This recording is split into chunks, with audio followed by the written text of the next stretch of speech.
28번째 이야기, 아시아 역사의 새로운 전개를 연 청일전쟁.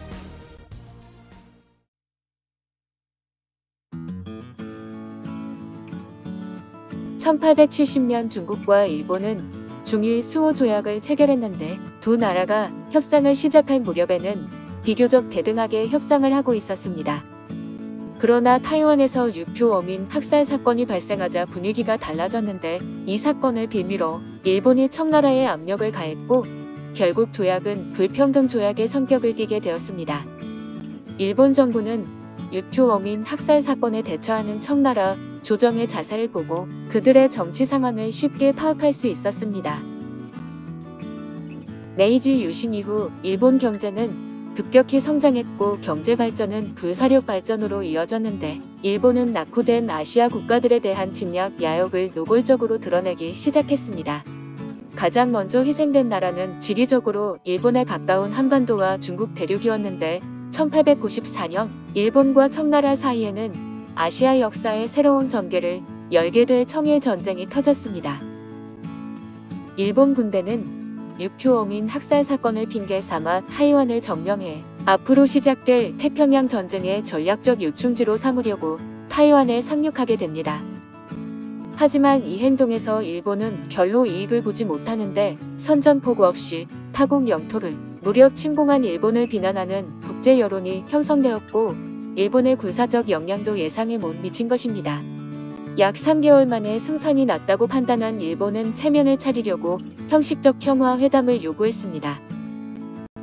같은 해 9월, 일본 공사가 청나라에 도착해 청나라 조정에 전쟁 종결을 알리고, 전쟁의 책임은 청나라에 있으니 전쟁에 지출한 일본 측의 군사비용을 보상하라고 요구했습니다.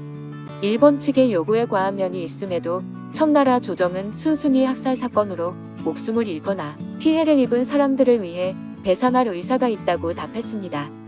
이 사건으로 외교 능력 차이가 확실하게 드러난 두 나라는 1874년에 베이징 전약을 맺었는데, 눈여겨볼 것은 일본이 피해자인 육교 어민을 일본인으로 규정했다는 것입니다. 이에 따라 일본은 타이완 침공에 대해 자국민 보호를 위한 정당한 무력 행동이라는 명분을 얻게 되어 청나라의 피해 보상금으로 은 50만 냥을 당당히 요구했습니다. 이로부터 5년 후 르쿄 왕국은 공식적으로 일본에 편입되어 명칭도 오키나와현으로 바뀌었는데, 일본은 그야말로 두 마리 토끼를 잡은 셈이었습니다. 청나라는 당시 외교 협상 과정에서 일본 측에 허술하게 보인 바람에 20년 후 중국 대륙을 침략한 일본과의 전쟁에서 뼈아픈 패배를 경험하게 됩니다. 청나라의 역량을 시험하고 막대한 이익까지 챙긴 일본은 바로 조선을 무력 침략하기로 했는데, 19세기 조선은 강력한 통상수교 거부 정책을 고수하고 있었습니다.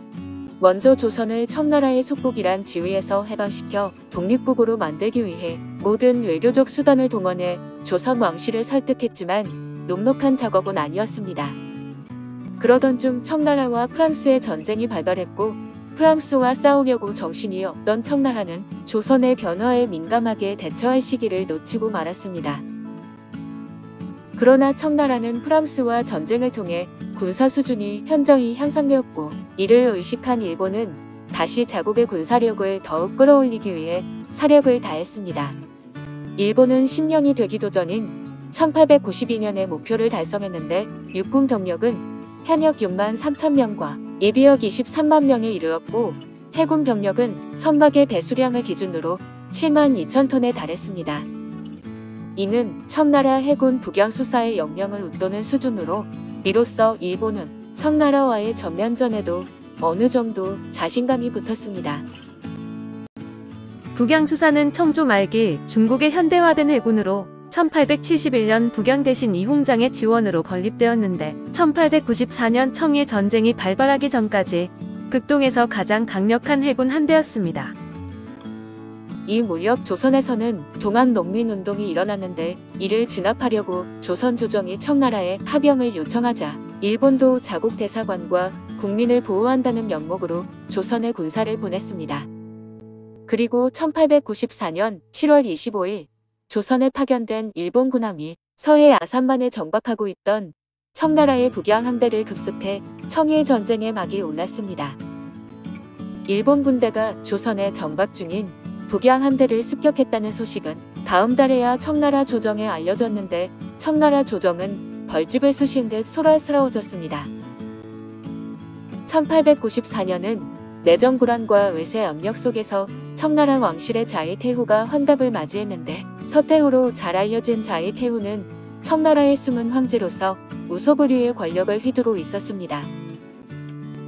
자이태후는 서태후로 널리 알려진 중국 청나라의 한풍제의 후궁으로 동치제의 생모인데 청나라 말 약 반세기 동안 조정의 중심 인물이었습니다.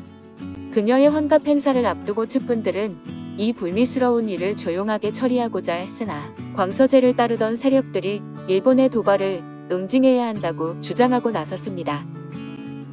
광서제파의 주장은 청의 군사력도 크게 진보했다는 믿음에 근거했는데 근대적 해군인 북양 수사를 보면서 예전보다 눈부시게 성장한 자국 군대의 자부심을 느꼈습니다. 일본이 아무리 서구 열강 국가를 모방했다고 해도 서구 열강의 군사력까지 따라잡지는 못했을 것이라는 계산도 그러한 자신감을 끌어올렸습니다. 결국 그들은 조선 반도와 서해를 전쟁터로 삼아 일본과 격렬한 전쟁을 벌였는데 조선 반도에서 지상전의 주요 거점으로 떠오른 곳은 평양 지역이었습니다. 9월 15일 새벽 4시에 대동강 남쪽 이슬과 현무문 밖 평양성 서남쪽에서 격렬한 전투가 시작되었는데 막상 전투가 시작되니 일본의 군사력이 청나라를 크게 웃돌았습니다. 청나라군은 후패를 거듭해 6일 만에 압록강을 건너 본국으로 돌아갔는데 평양 교전 이후 청나라를 물리치고 조선을 점령한 일본은 조선의 내정에 사사건건 간섭하기 시작했습니다.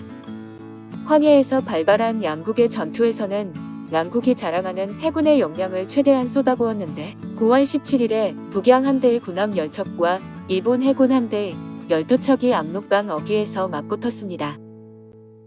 초반 북양 함대의 공격으로 일본의 순양함 사이큐 마루 등이 대파되었사 북양 함대의 치위현도 어뢰 공격으로 200여 명이 희생되고 함선도 크게 손상되었습니다.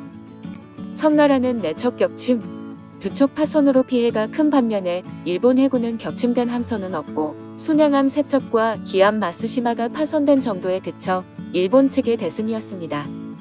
평양전과 황해 해전에서 대승리를 거둔 일본은 대기양양에서 침략 전쟁을 확대하고 더 많은 영지를 확보하겠다는 야심을 키워 나갔습니다. 1894년 9월부터 11월까지 일본인은 예어우둥 반도, 압록강 부근, 진류 일대를 대대적으로 공격했는데 10월 24일에 압록강과 진류 일대를 공격하며 청일 전쟁의 이막을 열었습니다. 압록강 전투는 일본이 청나라로 진입을 결정하는 중요한 전투였는데 일본군은 밤새 보교를 설치했지만 청나라 군사들은 전혀 눈치채지 못했습니다. 덕분에 일본군은 압록강 전투에서 순조롭게 승리했고 둥베이 지역의 문을 넘어섰으며 진리에서도 호성이 울려 퍼졌는데 진리는 청일 전쟁의 승패를 결정할 가장 중요한 전쟁터였습니다. 그런데 청나라는 대체 무슨 속셈인지 일본의 상륙을 두고 보았는데 청나라가 일본의 상륙에 제때 대처하지 않은 태만함이 더욱 큰 패배를 불러일으킨 셈입니다. 청나라 군사들의 태만함 덕분에 일본은 위순 직전까지 총탄 한 발도 쏘지 않고 거침없이 나아가 둥베이 지역의 전략적 거점지인 위순을 손쉽게 점령했습니다.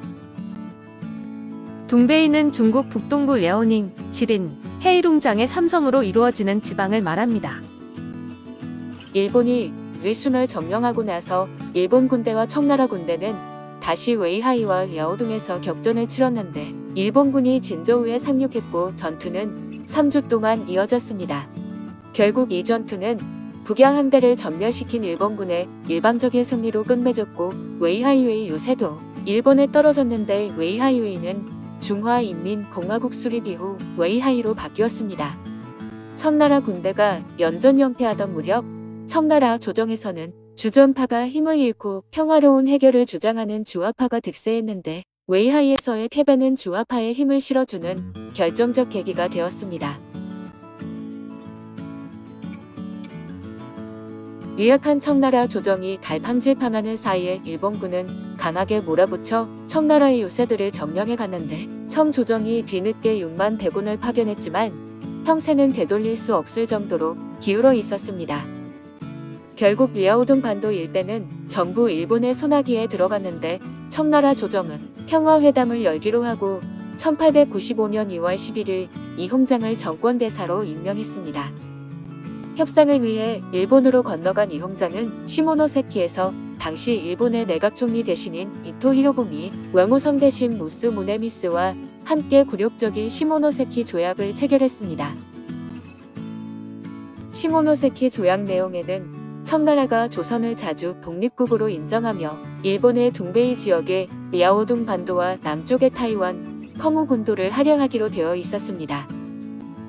또 청나라가 전쟁의 책임으로 일본의 배상금 2억량을 지급하며 충친, 삭즈, 수더우, 항저우를 개방해 일본이 상업행위를 하도록 통선특권을 인정해 주기로 했습니다.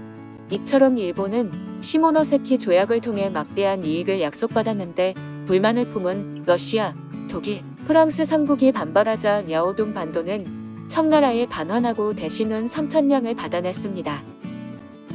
청일 전쟁에서 패배한 뒤 청나라 왕실의 위엄과 국가기강은 통째로 흔들렸는데 청나라는 전쟁 배상금을 물어주느라 엄청난 재정 적자에 시달려야 했습니다. 특히 이후 서양 열강도 이를 모방해 중국의 거액의 배상금을 요구하는 사례가 급증해 시모노세키 조약은 협상 테이블에서 거액의 배상금을 요구하는 악습을 탄생시킨 주범이었습니다. 피해를 가장 많이 입은 나라도 역시 중국이었는데 일본과 청의 전쟁을 지켜본 서구 열강은 거대한 종이 호랑이에 불과한 청나라의 실체를 파악하자 식량 야욕을 더욱 노골적으로 드러냈습니다. 너도 나도 몰려드는 서양 열강에 여러 차례 막대한 배상금을 물고 영토를 할양하고 통상에 관한 특권을 인정해주면서 청나라는 빠르게 몰락했습니다.